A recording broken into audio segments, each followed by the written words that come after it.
श्रीमद् भगवत गीता प्रथम अध्याय। धृतराष्ट्र उवाच। धर्मक्षेत्रे कुरुक्षेत्रे समवेतायुयुत्सव मामका पांडवाश्रयव किम कुर्वत संजय। धृतराष्ट्र बोले, हे संजय, धर्मभूमि कुरुक्षेत्र में एकत्रित युद्ध की इच्छा वाले मेरे और पांडु के पुत्रों ने क्या किया। संजय वाच। दृष्टा तु पांडवानीकं व्यूढं दुर्योधनस्तदा आचार्यमुपसंजमं राजा वचनं ब्रवीत। संजय बोले, उस समय राजा दुर्योधन ने व्यूहचरान्युक्त पांडवों की सेना को देखकर और द्रोणाचार्य के पास जाकर यह वचन कहा। पश्येतां पांडुपुत्राणामाचार्य महती चमूम व्यूढ़ा द्रुपद त्रेण तव शिष्येण धीमता।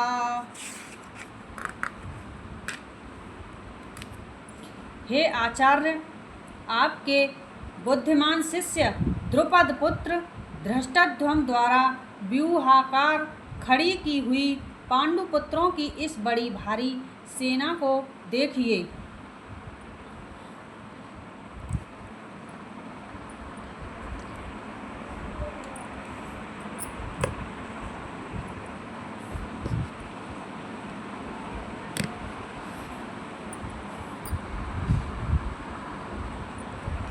अत्र शूरा महेश्वासा भीमार्जुन समायुधि युधिधानो विराटस्व द्रुपद महारथ धृष्टकेतुकेतिचादन कासे राजस्व वीर्यवान् पुरुजित्वन्ति भोजस्य संयस्र नरपुण्डवः युधामन्युजस्य विक्रान्तम् उत्ते मोजास्र वीर्यवान् सौभद्रो द्रौपदेयास्त्र सर्व एव महारथा।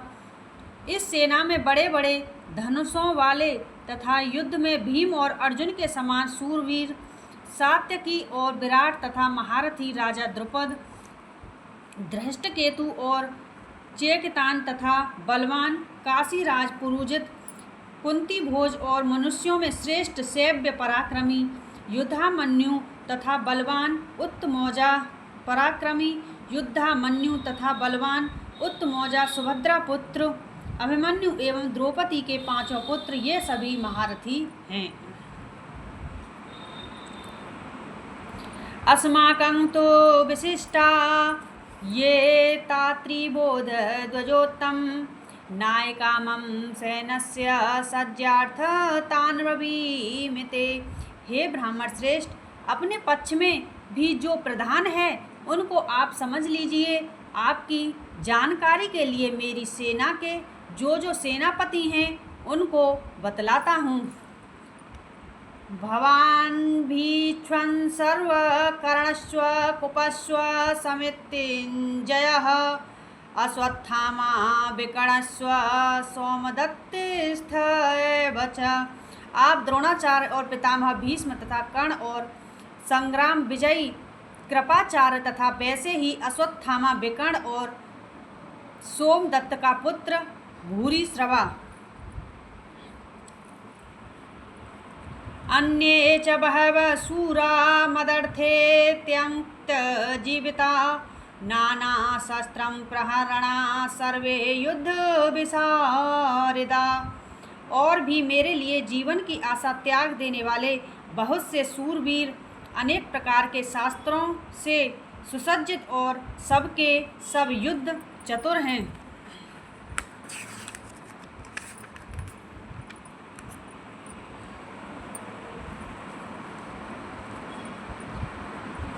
अपर्याप्तं तदस्माकं बलं भीष्माभिरक्षितं पर्याप्तं त्वदेमेतेषां बलं भीमाभिरक्षितं। भीष्म पितामह द्वारा रक्षित हमारी वह सेना सब प्रकार से अजेय है और भीम द्वारा रक्षित इन लोगों की यह सेना जीतने में सुगम है। अयनेषु च सर्वेषु यथा भागमवस्थिता भीष्ममेवाभिर्भक्षन्तु भवन्तः सर्व एव हि। इसलिए सब मोर्चों पर अपनी अपनी जगह स्थित रहते हुए आप लोग सभी निस्संदेह भीष्म पितामह की सब ओर से रक्षा करें। तस्य संजन्य हर्ष कुरुबद्धः पितामह सिंहनादं विनद्योच्चे शंखदध्मो प्रतापवानः।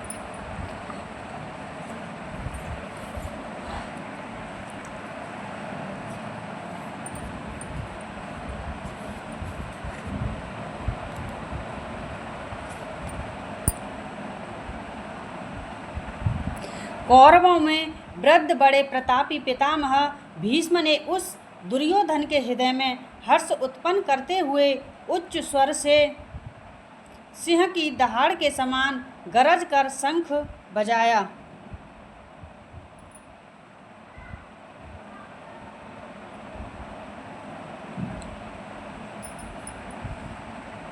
ततः शंखास्य भैरस्व पड़वानंख गोखुमखा सहस्रभ्यामनन्तः स शब्दस्तुलो मोभतः। इसके पश्चात शंख और नगारे तथा ढोल मृदंग और नरसिंह आदि बाजे एक साथ ही बज उठे। उनका वह शब्द बड़ा भयंकर हुआ। ततः श्वेत हैर्यक्तुके महती स्यन्दने स्थितो माधव पांडवस्त्रैव दिव्यो शंखो प्रदम्युतः। इसके अनंतर सफेद घोड़ों से युक्त उत्तम रथ में बैठे हुए श्री कृष्ण महाराज और अर्जुन ने भी अलौकिक शंख बजाए। पाजजन्य ऋषिकेशो देवतं धनंजय पौंड्रं दध्मो महाशंख भीमकर्मा ब्रकोदरः। श्री कृष्ण महाराज ने पंजाजन्य नामक अर्जुन ने देवदत्त नामक और भयानक कर्म वाले भीमसेन ने पौंड्र नामक महाशंख बजाया। अनंत विजया राजा कुंती पुत्रो युधिष्ठिर नकुलः सहदेवस्य सुघोषणं मे पुष्पको। कुंती पुत्र राजा युधिष्ठिर ने अनंत विजय नामक और नकुल तथा सहदेव ने सुघोष और मणिपुष्पक नामक शंख बजाए।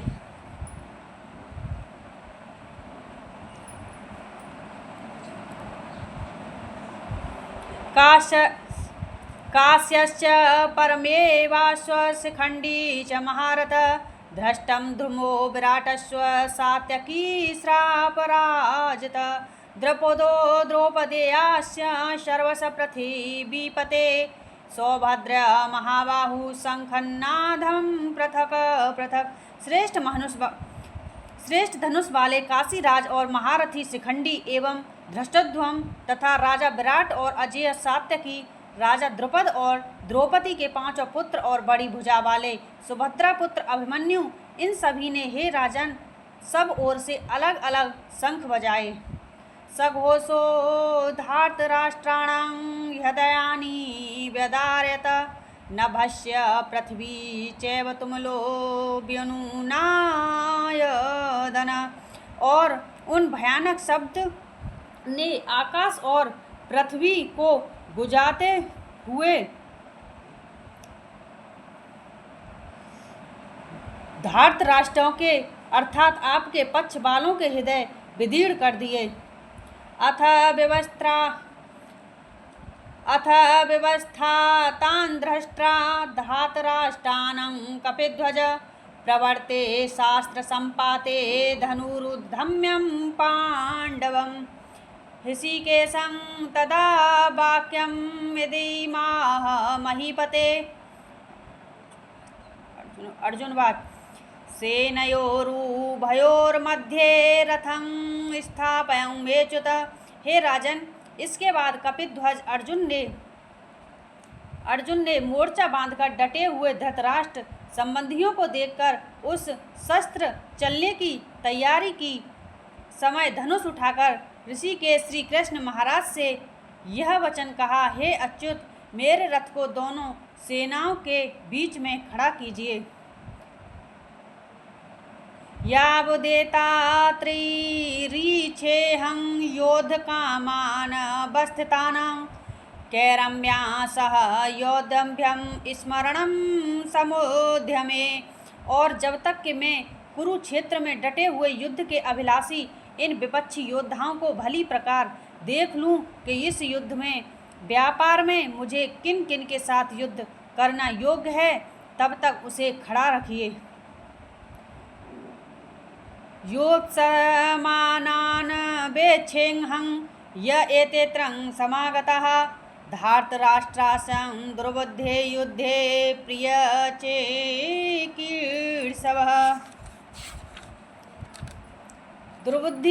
दुर्योधन का युद्ध में हित चाहने वाले जो ये राजा लोग इस सेना में आए हैं, इन युद्ध करने वालों को देखूंगा। संजय वाच एवमुक्तो ऋषिकेशो गुडाकेशेन भारत सेनयोरुभार्यो मध्ये स्थापयत्या रथोत्तमम् भीष्मद्रोणं प्रमुखतः सर्वेषां च महीक्षताम् उवाच पार्थं पश्येतानम् अवेनान्तं कुरुनीत। संजय बोले, हे धृतराष्ट्र, अर्जुन द्वारा इस प्रकार कहे हुए महाराज श्री कृष्णचंद्र ने दोनों सेनाओं के बीच में भीष्म और द्रोणाचार्य के सामने तथा संपूर्ण राजाओं के सामने उत्तम रथ को खड़ा करके इस प्रकार कहा कि हे पार्थ, युद्ध के लिए जटे हुए इन कौरवों को देख।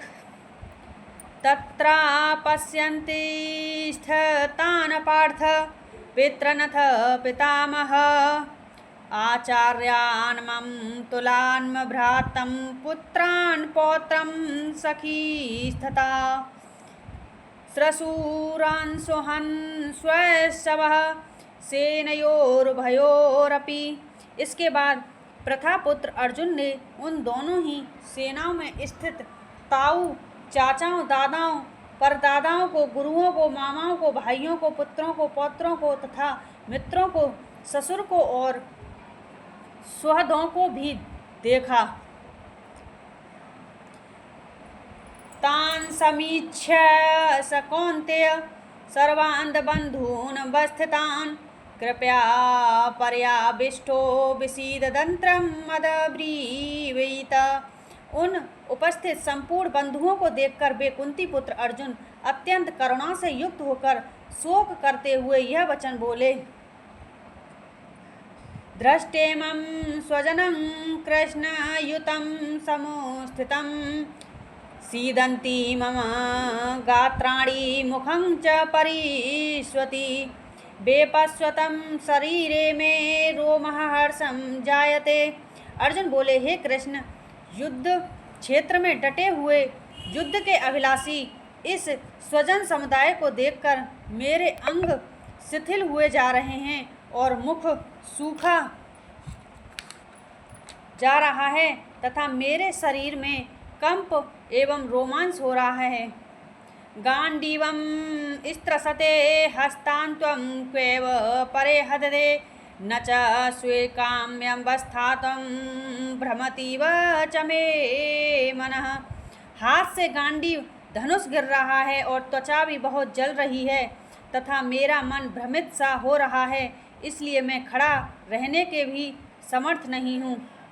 निमित्तानि च पश्यामि विपरीतानि केशव न च श्रेयो न पश्यामि हत्वा स्वजनमाहवे। हे केशव, मैं लक्षणों को भी विपरीत ही देख रहा हूँ तथा युद्ध में स्वजन समुदाय को मारकर कल्याण भी नहीं देखता। न का संशय विजयं कृष्ण न च राज्यं सुखादि च किं नो राज्येन गोविंदं के भोगैर्जीवन्ते न वा।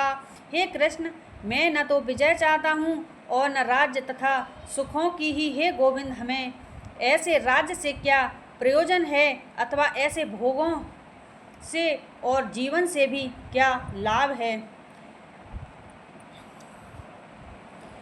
ये सामर्थे का कांडे श्रतः नो राज्यं भोगा सुखानि च त इमेव स्थिता युद्धे प्राणां त्यक्त्वा धनानि च। हमें जिनके लिए राज्य और भोग सुखादि अभीष्ट हैं, वे ही यह सब धन और जीवन की आशा को त्याग कर युद्ध में खड़े हैं। आचार्या पितरः पुत्रास्थैव च पितामह मातुला श्रीसुरा पौत्रा श्याला संबंधिन स्थिता। गुरुजन, ताऊ, चाचे, लड़के और उसी प्रकार दादे मामे ससुर पौत्र साले तथा और भी संबंधी लोग हैं। एतान् हन्तुमिच्छामि घ्रतोऽपि मधुसूदन अपि त्रैलाक राज्यस्य हेतो किं नुको मही कृते। हे मधुसूदन, मुझे मरने के पर भी अथवा तीनों लोकों के राज्य के लिए भी मैं इन सब को मारना नहीं चाहता, फिर पृथ्वी के लिए तो कहना ही क्या है। निहत्या धार्तराष्ट्राणा का प्रीतिं स्यात् जनार्दन पापमेवाश्रदेयासं नातायातन। हे जनार्दन, धृतराष्ट्र के पुत्रों को मारकर हमें क्या प्रसन्नता होगी। इन आताताइयों को मारकर तो हमें पाप ही लगेगा। तास्मान्नाहार्य वयं हन्तु धृतराष्ट्रवंश बान्धनावान् स्वजनं हिं कथं हत्वा सुखिन श्याम माधव। अतएव हे माधव, अपने ही बांधव धृतराष्ट्र के पुत्रों को मारने के लिए हम योग्य नहीं हैं, क्योंकि अपने ही कुटुंब को मारकर हम कैसे सुखी होंगे। यद्ध्येयेतेन पश्यन्ति लोभोपहचत चेतसः कुलच्छेयकृत दोषं मित्रद्रोहे च पातकं कथं न ज्ञेयस्मं पापादस्मन् दातृव्रीतुतं कुलक्षयं कृतं दोषं प्रपश्यन् ध्रुवनर्जनार्दन। यद्यपि लोभ से भ्रष्टचित हुए ये लोग कुल के नाश के उत्पन्न दोष और मित्रों से विरोध करने में पाप को नहीं देखते, तो भी हे जनार्दन, कुल के नाश से उत्पन्न दोष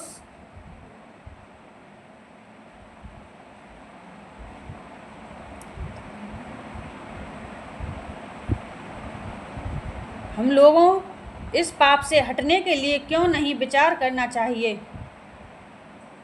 कुलक्षये प्रणश्यन्ति कुलधर्मा सनातना धर्मे नष्टे कुलं कृतास्तधर्मो न भवन्तुनं। कुल के नाश से सनातन कुल धर्म नष्ट हो जाते हैं। धर्म के नाश हो जाने पर संपूर्ण कुल में पाप भी बहुत फैल जाता है। अधर्माभिबार कृष्ण प्रद्युषन्ति कुल स्त्रिय स्त्रीषु दृष्टासु बाष्ण्य जायते वर्णशंकरः। हे कृष्ण, पाप के अधिक बढ़ जाने से कुल की स्त्रियां अत्यंत दूषित हो जाती हैं, और हे वासने, स्त्रियों के दूषित हो जाने पर वर्णशंकर उत्पन्न होता है। शंकरो नरका एव कुलघ्राणा कुलश्च च पतन्ति पितरो होसां लुप्तपिंडोदक्रिया। वर्णशंकर कुल घातियों को और कुल को नरक में ले जाने के लिए ही होता है। लुप्त हुई पिंड और जल की क्रिया वाले अर्थात श्राद्ध और तर्पण से वर्जित इनके पितर लोग भी अध्योगति को प्राप्त होते हैं। दो से रहते हैं कुल घ्राणा वर्णशंकराकार के उत्साधनते जाति धर्मा कुल धर्मा स्वसाता। इन वर्ण संकरकार के दोषों से कुल घातियों के सनातन कुल धर्म और जाति धर्म नष्ट हो जाते हैं। उत्सन्न कुल धर्माणा मनुष्याणा जनार्दन नरके नियतः वासो भवतीत्यनुश्रम। हे जनार्दन, जिनका कुल धर्म नष्ट हो गया है, ऐसे मनुष्यों का अनिश्चित काल तक नरक में वास होता है, ऐसा हम सुनते आए हैं। अहो बत महत्पातं कर्तुं व्यवस्थिता वयं, यद्राज्यसुलभो लोभेन हन्तु स्वजन्मोद्यता।